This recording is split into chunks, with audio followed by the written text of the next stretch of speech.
original Chicago DedSec has coordinated operations, everybody mostly working towards the same goal. Rumors say that the leaderless group actually has somebody upstairs calling the shots, the Council of Daves. I can't say if it's true or not, but somebody's focusing their efforts. I know because I studied everything about them, even ran a few of their ops. I wanted to emulate them, try to figure out what worked for them and apply it to us. But the members of our Bay Area DedSec couldn't be more different from each other. Now, if there was a spectrum spanning anarchists to activists, we'd probably fill the whole damn thing. But there's one thing that unites the key crew.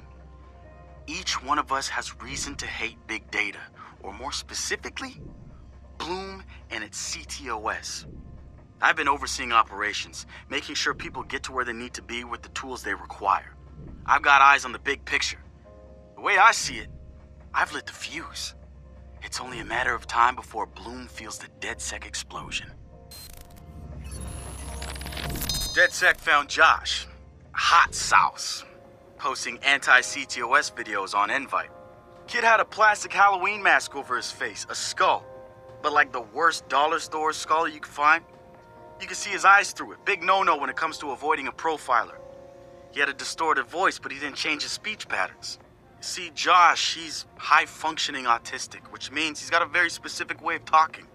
Satara found him easily, but he wasn't at all what we expected. When you get down to pure coding, Josh operates on a higher level than the rest of us. We got to look at his CTOS profile, and all kinds of nasty flags popped up. Emotionally challenged, unstable, even a low mental maturity score. He's none of those things, and he quickly became the activist soul of our group. He has a black and white way of seeing things, fair and unfair, which means he can be refreshing and often hilarious. We caught a glimpse of the damaged CTOS dealt him. Rejected care programs, cut funding, overcharges. We offered to help him make things right. When we met Josh, he had the right intentions and the wrong approach, like a laser putting on a pretty light show instead of burning holes. If Bloom's system wants to make him unemployable, damn straight we're gonna snatch him up and point him right back at him. The wrench. Man, what to say about this guy? Some freaky shit going on right there. I'd like to say he's actually a sensitive, charming guy beneath the harsh exterior. But I'm pretty sure he's a fucked up motherfucker all the way through. I don't even know who first recruited him. He just started showing up at local hacker spaces and building his tools of destruction. At first, I thought he was trying too hard. Like he was a FBI plant or something. But no agent is gonna pull the kind of suicidal stunts this guy does. I think the truth is, Wrench doesn't care if he dies, but he's not going quietly. Even so, I'm glad we've got the Wrench on our side. One of the group's biggest problems is lack of GSD, getting shit done. The Wrench is pure GSD, and he brings his own sledgehammer.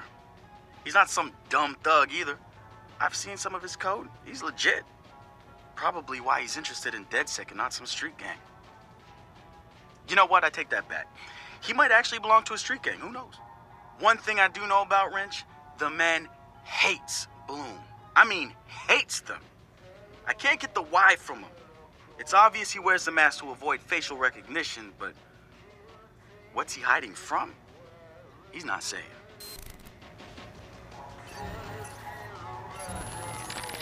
Let's talk about Satara. She's been driving DedSec in the Bay Area. The hackerspace, she's paying for it with borrowed money. Every DedSec poster, every flyer, that's Satara. She's even had a hand in our core toolset. Found one of the first 0 days in CTOS 2.0. Some of the guys call her Madam President, but I see her as more of a pirate captain. She'll lead you to the treasure, but you piss her off, you're walking the plank. I had a long talk with her once. Found out where she gets her relentless drive. She's got rich parents back home in Calcutta, and I mean like drive a car in the house rich. They sent her to Ivy League schools, yes, plural, hoping to expand the dynasty, I suppose. But she didn't stick with it. She rejected their money too. Everything she's got now was taken from people she says didn't deserve it. Satara's seen her own relatives pulling strings, taking advantage. She says shit like that will never change because people at the bottom think they can't change it. And she says we're right at the heart of it now, with Silicon Valley pushing us towards a point of no return, replacing elite individuals with unstoppable corporations. Bloom makes the top of her hit list, and she calls CTOS 2.0 their preemptive strike on any opposition.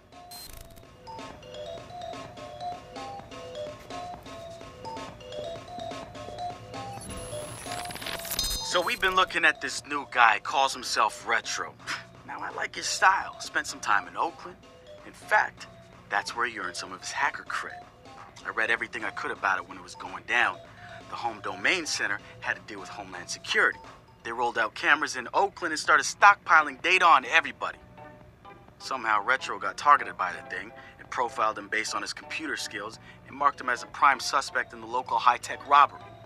The evidence was all digital. Nothing put him at the scene of the crime. And the case was a shit show, full of quotes from people who didn't know anything about technology, lies everywhere, false flags and fear-mongering. They weren't about to admit to a flaw in their system. Retro got lucky. He got a judge that decided not to throw the book at him. So he ended up with community service. He says it wasn't a big deal because he got to work with kids. Taught them the truth about the system in place. Probably the best lesson they've ever learned.